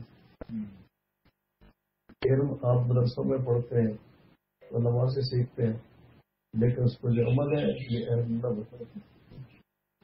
اس لیے بہت ضروری ہے، یہ علماء کے لیے بھی ضروری ہے اور یہ ہم جیسے جاہلوں کے لیے بھی ضروری ہے کہ ہم اللہ کے نیک بندوں کے صحبت میں جائیں، اور صرف صحبت میں بیٹھنا کافی نہیں ہے، عمل ضروری ہے، عمل ضروری ہے۔ علم جتنا عمل ہے اس کے مطابق پہلے علم بھی ہونا چاہیے۔ یہ اللہ کے بندے ہمیں علم بھی دیتے ہیں، ہمیں عمل بھی سکھاتے ہیں، اور یہ اللہ تعالیٰ کا جو راستہ ہے، اللہ تعالیٰ کی رضا کا راستہ، وہ راستہ بھی بتاتے ہیں، صراط مستقیم بتاتے ہیں۔ دیکھو صراط مستقیم یہ ہے، یہاں سے آپ اسلام آباد جانا چاہیں، آپ کو یہ معلوم کہ موٹر وے کون سا ہے، ایک آدمی وہ کہتا ہے آپ کو یہ موٹر وے ہے، جاؤ چلے جاؤ سیدھے، یہ گاڑی میں آپ لے جاؤ سیدھے آپ کو اسلام آباد پہنچا دیں گے، کہیں آپ کو پریشان ہونے کی ضرورت نہیں ہے۔ لیکن چلنا تو بڑی ہے نا، یہ لوگ راستہ بتاتے ہیں، اور اس سے بڑھ کے یہ ہے کہ راستے کے اندر جو مشکلات پیش آ سکتی ہیں اس کے بارے میں بتا دیتے ہیں، جیسے آپ کو سفر اچھا گزرے گا وہ بھی اس کے بارے میں بتا دیتے ہیں، اور پھر ان حضرات کی روح بھی ہمارے ساتھ رہتی ہے، کہیں راستے میں کوئی مشکل پھر بھی ہے ہدایت دیتے ہیں، نہیں تم تھوڑا سا غلط راستے جانیں گے تو ڈائورشن بھی اور میری رہے گی آپ کو، نہ اس وجہ سے اس وجہ سے یہ صراط مستقیم یہی پہنچائیں گے آپ اسلام کو۔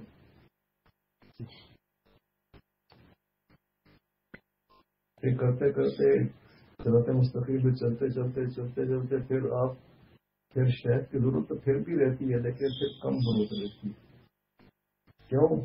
ادھر تعلق ہو گیا، جب ادھر تعلق ہو گیا تو پھر وہ خود سنبھالتے ہیں، وَالَّذِينَ جَاهَدُوا فِينَا لَنَهْدِيَنَّهُمْ سُبُلَنَا، پھر ہم آ جاتے ہیں۔ شیخ ایک ذریعہ ہوتا ہے، استاد ایک ذریعہ ہے آپ کو راہ راست دلانے کا، آپ کو علم دینے کا، آپ کو عمل کے طریقے سکھانے کا۔ اور تھانوی رحمۃ اللہ مثال دی ہے کہ شیخ کی مثال ایسی ہے جیسے کہ شادی کے موقع پہ دلہن کو سجایا جاتا ہے، جب دلہن سج جاتی ہے اس پر اور کوئی نہیں ہوتا، وہ دلہن ہوتی اس کا میاں ہوتا ہے، بس وہاں پہ آگے مشاطہ کا کام نہیں ہے۔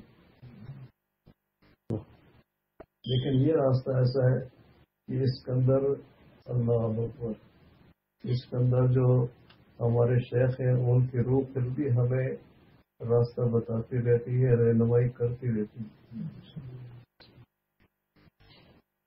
یہ دنیاوی مثال نہیں، مجھے سمجھانے کے لیے کہہ دیا نا، اس میں شاید مقصد یہ جو شیوخ ہیں جو اللہ والے ہیں ان کے ساتھ ہم جا کے تعلق قائم کرتے ہیں، دین سیکھتے ہیں، ان کا کام بھی یہ ہوتا ہے اللہ تعالیٰ تک پہنچا دیں، جب پہنچا دیں تو پھر اس کے بعد پھر پیچھے کا دھیان کم، آگے کا دھیان زیادہ ہوتا ہے، پھر اللہ تعالیٰ خود سنبھال لیتے ہیں۔ اور بہت سے لوگ ان کا شیوخ ان کے سر پہ نہیں ہوتے، ان کو کون سنبھالتے ہیں؟ اللہ سنبھالتے ہیں۔ حالات تو سب کو پیش آتے رہتے ہیں، خوش قسمتی ایک ہمارے سر کے تو لوگ موجود ہیں، اس سے پوچھ لیتے ہیں، غلطی ہو یہ اپنے حالات بتاتے رہے کہ یار میری یہ حالت ہے، یہ حالت ہے، تو بتا دیتے ہیں حالت ٹھیک ہے یا نہیں ٹھیک ہے، اور نہیں ٹھیک تو ٹھیک کیسے کرنی ہے، ٹھیک ہے تو اس کا پھر تمہیں کیا کرنا ہے، اگلا قدم کیا ہے، اس سے اگلا قدم کیا ہے، اگلی سیڑھی کیا ہے، تو پھر ٹھنڈی ہوگی جگہ آگے آ جائے، ادھر ہیٹر کے بعد آ جائے، اب ٹھنڈ سے آئے ہے تو جوان آدمی ہے لیکن پھر بھی سردی تو ہے۔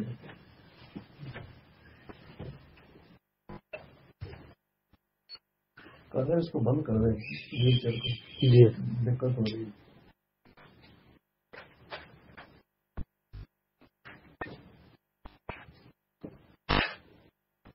ایک چھوٹی سی مثال دوں آپ کو، عرض کرتا ہوں، چند مہینے میں ایسے سال ہوا ہے کہ ابھی ایسے یاد ہے مطلب میں نے خواب دیکھا، اس میں دو چیزیں نظر آئی مجھے، کوئی مسجد ہے اور مسجد میں ہمارے بزرگ تھے زخر میں حکیم ابراہیم صاحب، کا ذکر کیا آپ لوگوں سے، اللہ عجیب عجیب لوگ تھے، عجیب عجیب و غریب لوگ تھے، چلے گئے سب دنیا سے، کیا کریں جی حسن صاحب کیا کریں بتائیے، کہاں جائے؟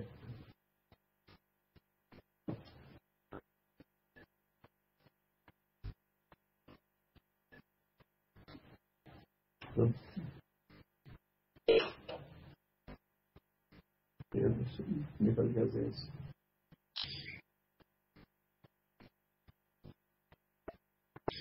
کیا ہو رہا جی کیا ہمارے حکیم ابراہیم رضوی صاحب کے بارے میں آپ فرما رہے ہیں، کیا ہو رہا ہے؟ خواب کے بارے میں حضرت صاحب، ہاں نہیں وہ تو ٹھیک ہے، میں نے وہ شعر کی بات کر رہا ہوں، دردم نے ہفتہ بتبی والے مدعی باشد الخزانہ خیبر دوا شد، کیسے یاد ہے آپ؟ خزانہ خیبر دوا کنت، جی دوا کنت، دوا کو دردم نے ہفتہ وہ طبیبان مدعی، جو طبیب ہے دعویٰ کرتے ہیں ہم طبیب ہیں، طبیب نہیں ہے وہ. میں اس سے اپنے دل کا درد کو چھپا کے رکھتا ہوں. بس یہ ہے کہ میں یہ چاہتا ہوں کہ غیب سے میرے درد کی دوا ہو جائے. جناب وہ حکیم صاحب پہلی سفر بیٹھے ہیں، یہ محراب ہے، محراب کے صفائی کریں پہلی صفحہ. دوسری صفحے کے اندر حکیم صاحب کے پیچھے میں بیٹھا ہوں اور میرے بعد میرے سامنے میرے چھوٹے بھائی حبیب اللہ فوت ہو گئے بیچارے، مولانا بصیر صاحب کے مجاز کے وہ بیٹھے ہیں. اور ایسا جو ہے کہ ہم سب لوگوں کا روزہ ہے اور افطار کا وقت قریب ہے. جب اور تھوڑا سا وقت گزرا افطار بالکل قریب آ گیا تو مجھ سے حکیم نہیں بولنا پیچھے گیا بیٹھے آگے بیٹھو، پہلی صف میں بیٹھو. بہت اچھا آگے آ کے بیٹھ گیا. لیکن حکیم صاحب سے ادب کے لحاظ سے حکیم صاحب بالکل محراب کے کسی میں ہو گئے. میں ایک آدمی کی جگہ چھوڑ کے تو میں بیٹھ گیا. میں کہ بزرگ آدمی ہے قریب نہیں بیٹھا، سی ادب کا تقاضا ہی ہے. میرے ساتھ میرے بھائی بھی بیٹھ گئے آگے. اس کے بعد پھر ایسا ہوا کہ مؤذن صاحب نے اذان دی تو اس کے بعد ہم لوگوں نے روزہ کھول دیا. حکیم صاحب کھجوریں تھی، ایک کھجور سے میں روزہ کھولا، ایک کھجور مجھ کو دی، ایک بھائی کا حبیب اللہ کو دی. یہ حبیب اللہ یہ نہیں ہے، یہ اور ہے، یہ وہ نہیں ہے، یہ اور ہے. خیر بارہ افطار کر لیا، پانی پیا کہ نہیں پیا یاد نہیں مجھے. ایسا معلوم ہوا کہ حکیم صاحب نجم صاحب سے کہہ رہے ہیں. نجم صاحب قاضی ہمارے ضرور ہے اور خالی ہوتے تو خلفاء میں سے تھے اور حکیم صاحب بڑے معتقد تھے ان کے اور اکثر جایا کرتے تھے فلموں وغیرہ سے. وہ بھی والد صاحب دونوں اکٹھے جایا کرتے کیونکہ اس خواب میں والد صاحب نہیں دیکھا میں نے. لیکن حکیم صاحب نجم صاحب سے فرما رہے ہیں کہنے کہ بابا صاحب ہم چاہتے ہیں کہ ہم اور نعیم اللہ ہم دوش رہیں، ہم اور نعیم اللہ ہم دوش رہیں، یعنی ساتھ ساتھ رہے. تو نجم صاحب نے جواب دیا ہاں اچھا ہے ورنہ مفدوش ہو جاؤں گے. اب اس کے جو میں سمجھاؤں وہ یہ ہے کہ حکیم صاحب کو تو میری ضرورت نہیں ہے. مجھے سکھایا جا رہا ہے کہ بزرگوں کے ساتھ رہو اور نہ ٹوٹ پھوٹ جاؤ گے. اچھا یہ خواب کا ایک حصہ ختم ہو گیا. اتنا کہ محراب کے پیچھے سے حضرت ڈاکٹر صاحب کی آواز آئی. زیارت نہیں ہوئی ان کی، نہ بابا صاحب کی زیارت ہوئی نہ حضرت ڈاکٹر صاحب کی زیارت ہوئی. تو وہ محراب کے پیچھے سے دائیں طرف سے جالی ہے یا کوئی سوچ تو رکھنا ہے یہ کیا ہے. بہرحال مجھے ایسے مسئلہ کے دائیں طرف سے حضرت فرما رہے کہ دیکھو ایک مدت تک محنت کرنے کے بعد، ایک مدت تک شدید محنت کرنے کے بعد اگر تم سمجھو کہ تمہیں کچھ آ گیا ہے، اگر تم سمجھو کہ تمہیں کچھ آ گیا، تم کچھ کہیں پہنچ گئے ہو، خبردار اس کو اپنے ذہن کے کیا کہتے ہیں اس کو خیال کا دوسرا لفظ کیا ہے؟ ذہن کی اختراع سمجھ گا. خبردار اس کو اپنے ذہن کی اختراع سمجھ گا. ایک اور لفظ بھی تھا. میں عرض یہ کر رہا ہوں کہ یہ حضرات کی ضرور ہے وہ بھی ہمیں فیض پہنچاتے ہیں. حضرت سے کئی دفعہ سنا ایسا معلوم ہوتا ہے کہ آدم برزوں سے فیض کی لہریں آ رہی ہے. حضرت تھانوی رحمۃ اللہ نہیں سمجھ، لیکن اب سمجھ آئے یہ لہریں کیسے آتی ہیں. یہ تو ایک چیز ہے جو خواب ہے کہ باقی اللہ بیداری میں بھی شاید فیض پہنچتا ہی ہوگا. کیوں حضرت ایسا ہی ہے.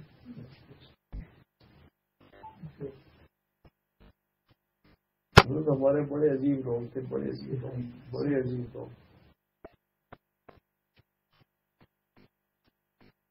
میں تو بربلا کہا کرتا ہوں کہ آپ نے ان کو دیکھا ہوتا اب سب بول جاتے. ایسی عجیب ہستی تھی، عجیب ہستی. حضرت ڈاکٹر صاحب رحمۃ اللہ علیہ ایسی عجیب ہستی تھی. اپنے وقت کے بڑے بڑے علماء، عالمی شہرت یافتہ علماء، بڑا تبحر علم بھی ہوتا ہے، وہ بڑے بڑے شیوخ، بڑے بڑے حضرات، بڑے بڑے نیک لوگ، اولیاء اللہ حضرت کے سامنے ایسے بیٹھے ہوتے زمین پر، اور ایسا معلوم ہوتا ہے کہ یہ سب لوگ پچھلے مکتب ہے. خدا نے کیا ان کا مقام، کیا مقام. میں شاید پہلے بھی عرض کر چکا ہوں، اتنا کہ دارالعلوم کراچی کے شیخ حدیث سبحان محمود صاحب پہلے بھی عرض کیا تھا میں نے، کتنے بڑے عالم تھے. بہت ہے کیسے جلدی تو نہیں آپ کو؟ نہیں ہے. کھانا کھا لیا کہ نہیں؟ جی نہیں جی کھا. چلو اچھا.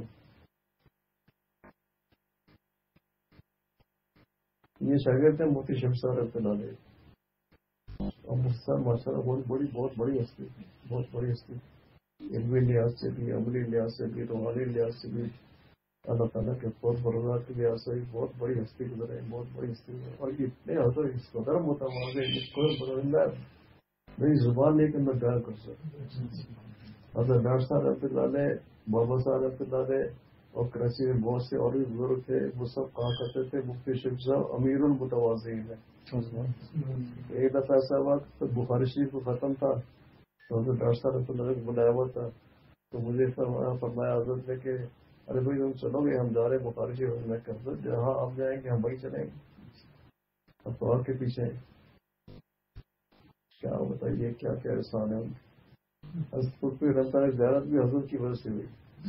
2 دفعہ زیارت ہوئی، 2 دفعہ حضرت کے اپنے ساتھ لے کے گئے، اور بھی تو میرے بزرگ سے ملا رہے.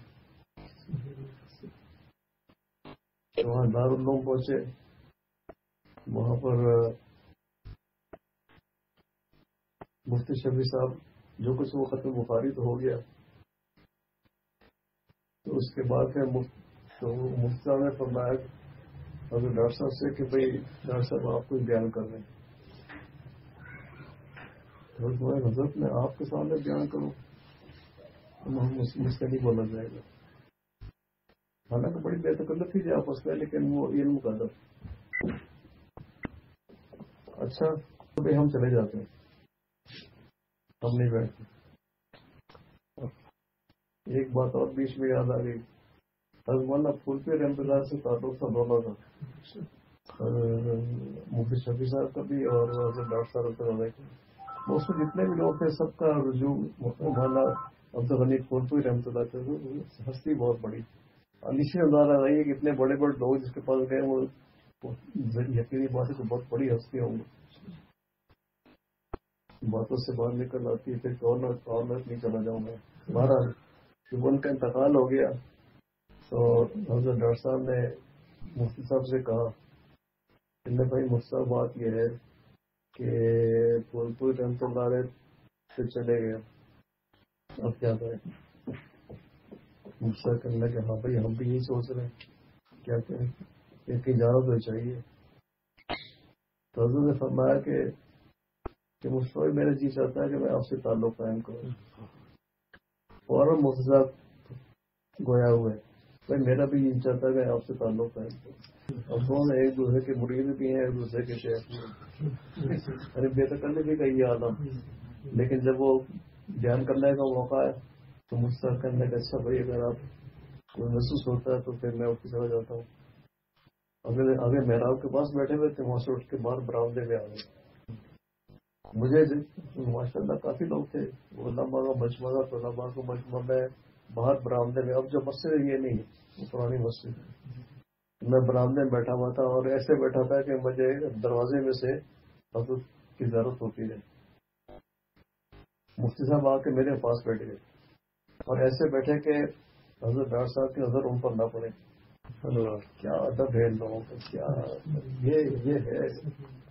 یہ ہے ادب، اب یہ ہے دین.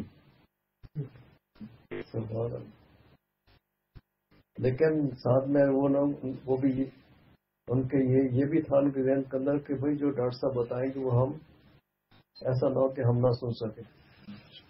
اور کیوں تو ہمارے بھی ایسے یہ تو بات میں بتا رہا ہوں کہ کتنے بے تکلفی تھی اور کیا آپس کے اندر ان کا رویہ تھا، ایک دوسرے کو کتنا لحاظ کرتے تھے اور دوسرے کی باتیں سننے میں کتنے حریص تھے. ہمارا سبحان میں ابو صاحب دارالحدیث ہے اور مصطف سے کہتے ہیں کہ حضرت میرا جی چاہتا ہے کہ میں آپ اصلاح کا تعلق قائم کروں. مصطف فرمایا بھائی تم ایسا کرو ڈاکٹر صاحب کو چلے جاؤ. حضرت تو آپ میرے استاد ہیں، ہم ساری عمر آپ کو دیکھتے رہے، ہمیں آپ سے عقیدت بھی ہے، مناسبت بھی ہے، آپ اور استاد بھی ہے، دن آپ سے ملا ہوا تو ڈاکٹر صاحب تو آپ کے مقام کے نہیں ہوں گے، آپ قبول فرمائیں گے. کرنے کے مصطفیٰ یہ بات حضرت صبح صاحب نے مجھے خود سنائی. میں نے پوچھا ان سے، میں نے آپ اتنے بڑے عالم میں آپ حضرت کے پاس کیسے آ گئے؟ پھر انہوں نے مجھے قصہ سنایا. نہیں ہم تو پھر ہمارے پاس تو علم نہیں، کچھ بھی نہیں، ہم تو خالی خولی تھے. تو ہمارے ساتھ کہا چلے جاؤ، ہم چلے گئے. 12 کہنا ہے کہ پھر کچھ عرصے کے بعد پھر میں نے درخواست پیش کی مصطفیٰ سے، تو مصطفیٰ نے پھر وہی کہا کہ بھائی تم ایسا کرو تم ڈاکٹر صاحب پر چلے جاؤ. میں نے کہا مجھے تو مناسبت نہیں ڈاکٹر صاحب کے ساتھ، اس میں تو مناسبت شرط اول ہے. کہنے کے پھر خاموش ہو گئے. پھر کچھ عرصہ گزرا، تقریباً 3 ہفتے 1 مہینہ ہم نے پھر درخواست پیش کی. مصطفیٰ نے فرمایا بھائی ایسا کرو تو نہیں کہا ہو یا ہو، پھر واپس آ کے جو کہو گے ویسے کر لیں گے. اب یہ چونکہ مصطفیٰ کا حکم تھا، اب یہ سبحان میں ابو صاحب چلے گئے وہاں پر نازم آباد میں، شمالی نازم آباد. ان کے گھر پہنچے، پیر کا دن تھا، عصر کے بعد کی بارش تھی. اب اتفاق کی بات ہے، یہ مجالی بھی نہ ہوتا ہے، اتفاق کی بات ہے اس نے لفظ سورہ فاتحہ کے بارے میں کوئی اشارہ فرما رہے. اور سبحان میں ابو صاحب کرنے کے جب میں وہاں پہنچا تو میں نے کہا یہ ڈاکٹر صاحب ان کو کیا حق پہنچتا ہے کہ سورہ فاتحہ کی تشریح بیان کریں؟ ان کو تو اور باتیں کرنی چاہیے. کہہ رہے یہ اعتراض میرے دل کے اندر آیا. خیر اس اعتراض کے ساتھ میں بیٹھا رہا، سنتا رہا. جیسے جیسے حضرت بیان فرماتے رہے میں ویسے ویسے سوچتا رہا کہ یا اللہ یہ ڈاکٹر ہے، یہ کوئی ایسے لوگ کہاں سے آ گئے؟ لیکن ہوتے ہوتے سارے سورہ فاتحہ کی جب تشریح مکمل کر لی کرے، میں تفسیر آمدن لفظ نہیں بول رہا ہوں، تشریح کہہ رہا ہوں. تو کہتا میں حیران ہو گیا کہ میں کہا کہ مفتہ بندے کے ڈاکٹر صاحب ہے، تو ڈاکٹر صاحب تو بہت بڑے عالم ہیں. کہ ہم نے 20 تفسیریں ہماری نظر سے گزر گئی، کتنے لوگوں سے کتنے علماء کے ساتھ ہمارے مذاکرے ہو گئے، مفتی شفیع صاحب سے پڑھتے ہوئے ساری عمر گزر گئی ہماری، اور ہمیں مفتی صاحب سے بھی ایسی باتیں نہیں سنی. ڈاکٹر صاحب کہاں سے بول رہے ہیں؟ پریشان ہو گئے. ان کو جانتے تھے. تو حضور نے جو ختم ہوا کہ ہاں بھائی سوال میں ابو صاحب آپ کیسے آ گئے؟ پہلے حضرت بس آپ کی مجلس میں آیا ہوں. اچھا ٹھیک ہے بھائی جاؤ، وقت ہو گیا. اور یہ پہنچ گئے واپس دارالعلوم، جا کے مصطفیٰ سے ملے. مصطفیٰ سے ملتے ہی کہتے ہیں حضرت آپ تو فرماتے ہیں کہ ڈاکٹر صاحب ہیں، وہ تو ڈاکٹر صاحب نہیں، وہ تو بہت بڑے عالم ہیں. ہم نے تو کبھی کسی عالم کے منہ سے ایسی باتیں سنی نہیں، اور حد تو یہ ہے کہ آپ سے بھی کبھی ایسی باتیں نہیں سنی. بھائی میں نے اسی لیے کہا تھا ڈاکٹر صاحب کو جو علوم اللہ تعالیٰ نے ڈاکٹر صاحب کو دیے ہیں ہمارے پاس اس کا ذرہ بھی نہیں. مفتی صاحب ہمارے بے شک متوازن تھی، لیکن حضرت کے علوم بھی واقعی حقیقت بہت تھے، بہت علوم تھے. یہی وجہ تھی کہ بڑے بڑے علماء، بڑے بڑے شیوخ ایسے بیٹھتے تھے، انگشت بندہ ہوتے تھے، حیران ہوتے تھے کہ حضرت کیا بیان فرما رہے ہیں. مولانا تقی صاحب اس وقت بہت بڑا نام ہے. تو اس وقت وہ علماء کے سامنے بچے شمار ہوتے تھے. مجھے خوب یاد ہے ان کا منہ پھٹے کا پھٹا رہ جاتا تھا، اور ایسے منہ کھلا ہوتا تھا، اور ایسے اس قدر کے دماغ سے دیکھتے تھے اس کو خبر نہیں ہوتی کہ میں کہیں کہاں بیٹھا ہوں. ہوش ہی نہیں ہوتا تھا کہ مفتی صاحب وہ وہاں جایا کرتے تھے. صحیح سلمان نظمی رحمۃ اللہ لایا کرتے تھے.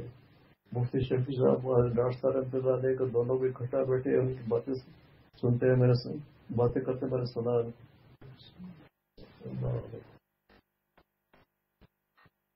کتنے خوش قسمتی حضرت ایسے لوگوں کی زیارت ہوگی. الحمدللہ. دفعہ مفتی صاحب تشریف لائے دارالعلوم کرونگی سے، اور راستے پر سوچتے بھائی ڈاکٹر صاحب کے لیے کوئی چیز لے کے چلے، کوئی تحفہ لے کے چلے. کہتے ہیں ہر چورنگی کے اوپر، چورنگی کا مطلب ہوتا ہے یہ وہ چوک کہتے ہیں، بہت کراچی میں لوگ چورنگی کہتے ہیں. ہر چورنگی پہ ہم نے سوچا کہ یہاں سے کچھ لے کر اچھا آگے لیں گے، جب بھی چورنگی آئے اچھا آگے لیں گے. اس طرح ہم ٹالتے رہے، اور ہوتے ہوتے آپ کو بھائی ڈاکٹر صاحب معاف کرنا، وہ اپنی کچھ چیز لا نہیں سکے. چورنگی بھی یہ سوچتے ہیں کہ ہم کچھ چیزیں اگلی چورنگی سے دے دیں گے، بس وہ نہیں لا سکے. ہم آپ کی خدمت میں بس ایک شعر پیش کرتے ہیں. دین دیندار را زہد زاہد را، دین دیندار را زردہ دردہ دل افطار را. بس آپ کو یہ تحفہ پیش کرتے ہیں. دین دیندار کو مبارک، زہد زاہد کو مبارک. ہمیں نہ وہ چاہیے نہ وہ چاہیے، اللہ کی محبت کا ایک قطرہ چاہیے. فرمانے والے بھائی بڑا سقیم تحفہ لے کے مفتی صاحب، اس کا حق کون ادا کرے گا؟ مسافر ابھی شکر کرو ڈاکٹر صاحب، آپ کو یہ دولت ہے، اللہ تعالیٰ اس کو بڑھائے. عجیب باتیں ہوتی تھی، عجیب باتیں. کوئی دنیا کی بات نہیں، کوئی دنیا کی بات نہیں. ہر وقت دین کی باتیں، اللہ اللہ کے رسول کی باتیں، حضرت خالد رضی اللہ کی باتیں، سب ہر وقت وہی باتیں کرتے، اس سے ہٹ کے کوئی بات نہیں. تاکہ آپس سے ایک دوسرے کے گھر کی باتیں نہیں ہے، اپنے بچوں کی باتیں نہیں ہے، کچھ بھی نہیں، سب دین کی باتیں. صحیح سلمان ندوی رحمۃ اللہ علیہ کس درجے کے آدمی، حضرت کی خدمت میں آتے تھے خاموش بیٹھے رہتے، بالکل خاموش. شروع میں جب آئے تو انہوں نے کہا، حضرت حسن نے ان سے عرض کیا کہ حضرت آپ کی موجودگی میں، ہم بولے نہیں کیسے ہو سکتا ہے، آپ اتنے بڑے علامہ ہیں، اتنے بڑے مفسر ہیں، محدث ہیں، مورخ ہیں، ادیب ہیں، شاعر ہیں، اور پھر اس سے بڑھ کے یہ کہ آپ سیاست کے اوپر اچھی خاصی آپ کی نظر ہے. مطلب سیاست اتنی نظر تھی کہ وہ جو گول میز کانفرنس ہوئی تھی 1940 میں، ان کو وہاں بلایا گیا. باقاعدہ دعوت بیچے لگے کہ شہید صاحب آپ کے سامنے ہم کیسے بول سکتے ہیں، آپ نے اتنے قادر کا کلام ہے اور آپ کا ہر چیز کے اوپر اتنا کیا دسترس حاصل ہے آپ کو، تو ہم تو نہیں بولیں گے آپ کے سامنے. کرنے کے نہیں ڈاکٹر صاحب نے، آپ ہی بولیں گے، ہم خاموش سنیں گے. بس آپ کی باتیں جو سنتے تھے ایسا معلوم ہوتا 18 دور پہنچ گئے. تو اس لیے ہم میں عینی گواہ ہوں اس بات کا. آتے تھے السلام علیکم ڈاکٹر صاحب، کیا حال ہے، ٹھیک ہے، خیریت سے ہیں؟ تو میرے کی مزاج پوچھے کی، حضرت باتیں شروع کر دی. اتنی دیر بیٹھنا، گھنٹہ ڈیڑھ گھنٹہ بالکل خاموش بیٹھے تھے، ایک لفظ منہ سے نہیں نکالتے. جاتے وقت اچھا بھی ڈاکٹر صاحب چلتے. ایسے مفتی شمس صاحب بھی وہی لارس روڈ کے مطلب میں آیا کرتے حضرت کے پاس. یہ سارے حضرت جو منظر ہے سب آنکھوں میں گھوم جاتے ہیں. یہ دعا فرمائیے کہ اللہ تعالیٰ قدر کرنے کی عمل کی توفیق عطا فرمائے. جو ان لوگوں سے سنا ہے اور جو ان لوگوں کی زیارت ہوئی ہے، اللہ اس کا حق ادا کرنے کی توفیق عطا فرمائے. بہت بڑی سعادت ہے، الحمدللہ ثم الحمدللہ ثم الحمدللہ. ایسے ایسے حضرات کی زیارت ہوئی، ایسے لوگوں کی زیارت ہوئی ہے. آپ نے تو دیکھے ہوں گے، سنا ہوگا نام، لیکن بہت سے لوگوں نے نام بھی نہیں سنے ہوں گے. کیونکہ کل صاحب چھٹی کرائے گی کہ نہیں، مولانا مسلم صاحب کی یہ کل صاحب آ جاتے ہیں. جن کے ساتھ ہم نے شروع کیا بات مغرب بیٹھی ضرورت تھوڑا سا مولانا مسلم صاحب کی مجلس.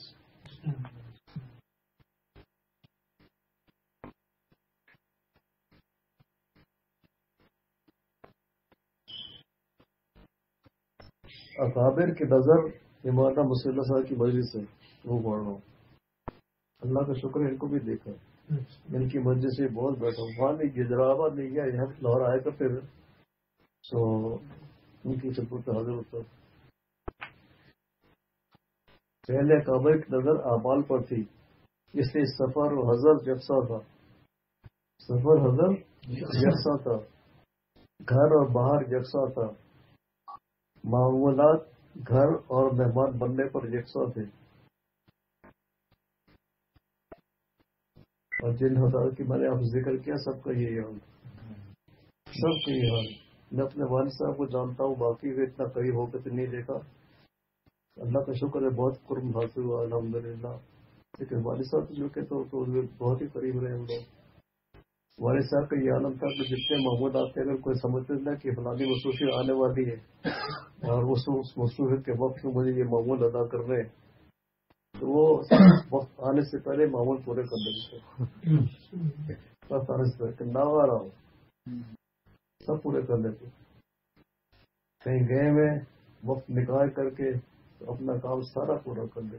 کبھی ناغا نہیں کیا, کبھی ناغا نہیں.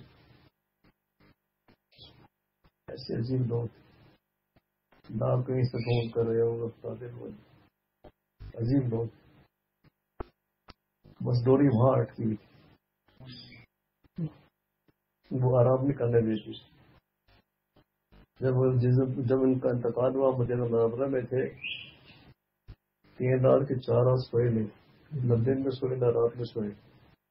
ان کے ساتھ جو آدمی تھا وہ خیال کیا کرتا تھا حاجی محمد صاحب نے رکھا ہوا تھا آدمی. تو وہ کہنا حضرت کس میں سو بھی جایا کریں, آپ اتنے دن سے سوئے نہیں, کچھ تو آرام کر لیں. ان کو اس کو سب لوگ کہتے لالا جی. والد صاحب سے کہنا کہ لالا جی جاننے کا وقت کام ہے, سونے کا تو بہت وقت. تو کل کو میری آنکھ بولنا پھر سونا ہی سونا ہے, جو کچھ کرنا ہے آج کر لو. رات کو ذکر کرتے کرتے سو جاتے تھے اور صبح جیسی آنکھ کھلتی تھی آنکھ کھلتے ذکر شروع ہو جاتا. بتائیے ایسے لوگ کہاں سے لائے ہم. بزرگوں میں ہی حال, سب بزرگوں میں ہی حال. تو سفر میں ہو تب, گھر میں ہو تب, تو مہمان آئے ہو تب, خود مہمان گئے ہو تب, کہیں پر بھی ہو سب پورا. مفتی فرید صاحب گجرا والے کے سفر بھی کرتے تھے تو تہجد کی قضا نہیں ہوتی تھی. گاڑی ہی میں نفل سارے پڑھ لیتے. میں کیا بتاؤں, مدرسے کے محترم تھے, پڑھاتے بھی تھے, گھر کے کام بھی ہوتے تھے, اپنے معمول بھی ہوتے تھے, سب کچھ ہوتا تھا. اس کے باوجود بھی 300 نفل اٹھانا پڑتے تھے. اور کبھی آپ پڑھتے ہوئے دیکھ لیں ان کو, آپ حیران ہوں گے کہ یہ شخص جو کہ اس قدر خشوع اور خضوع کے ساتھ پڑھتا ہے اور 2 نفر میں اتنا وقت لیتا ہے تو 300 کیسے پڑھتا ہوگا یار. 300 نفر اٹھانا معمولات کے علاوہ. اس قدر سوچ تھا کہ ان کے رو کے یہاں پر نشان پڑ گئے آسمان. ایسا ان کی شکل سے معلوم ہوتا ہے کہ ان کی محبت, اللہ تعالیٰ کی محبت ان دل کے اندر ایسی بسی بسی ہوتی ہے کہ ان کے چہرے کے اوپر اللہ تعالیٰ کے فوج اور محبت کے اثر صاف نظر آتے ہیں. مجھ جیسا اندھا آدمی بھی دیکھ سکتا ہے, چہرے نظر ہے وہ تو کیا کرتے ہیں, کیا کیا دیکھتے ہوں. تب ایسے لوگوں کی زیادت ہوگی تو کیا کروں ہم. اللہ تعالیٰ ہم کا ہلکا سا ان کا اثر پڑ جائے, ہمارے اوپر سائے پڑ جائے. اچھا فرماتے ہیں اس البتہ عذر کی حالت میں کہہ چکا ہوں کہ جدا ہے, اس کے احکام بھی جدا ہے. ان حضرات کے اعمال حالت عذر کو چھوڑ کر سفر حضر میں یکساں تھے. اب یہ جن حضرات کے میں نے آپ ذکر کیا ہے یہ حضرات عذر کی حالت میں, بیماری کی حالت میں بھی ذکر اپنا معمول نہیں چھوڑتے. ہم لوگ تو سر میں درد ہو تو ہم لوگ چھوڑ دیتے, وہ نہیں چھوڑتے کیونکہ ان کا ایک آتا بنا ہوا تھا.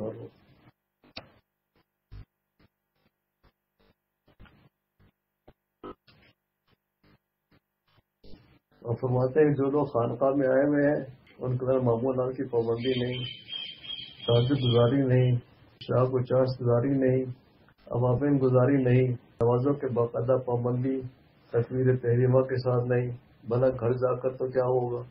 تو ابتدا میں یہ عرض کیا تھا کہ آخر اسلام میں یہ دیر کیوں ہو رہی ہے, اسلام میں یہ دیر کیوں ہو رہی ہے اور یہ کیوں ہوتی چلی جا رہی ہے.